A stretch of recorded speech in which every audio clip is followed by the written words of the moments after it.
I've had two lives. I'm on my second life at the moment. Initially, I was very heavily involved as a portfolio holder for adult services, and Stephen and I started the transformation process, and I call it transformation rather than change. Sorry to be picky.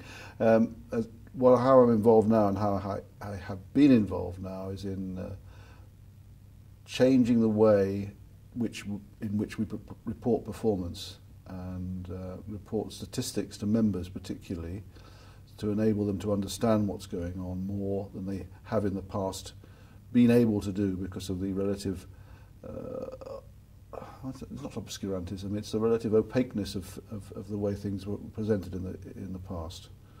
I was going to say, so from where it was to where you are now, is the biggest change been that sort of clarity on the data that you've got in use? I think so, and it's selective data. Members were very heavily involved in design of performance dashboards, and we've moved away from the traditional way of performance measurement using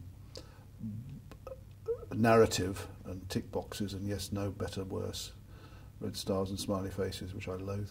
We are now using dashboards, much simpler to understand, much less cluttered, and generally better received by members.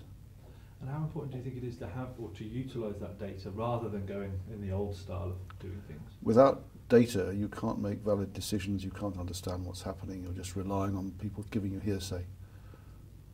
So would you say that's the biggest benefit for this change that we're going through as we call it? I think for members, apart from those more deeply involved in looking at measurement of change, and we have a task and finish working group at the moment looking at how the new operating model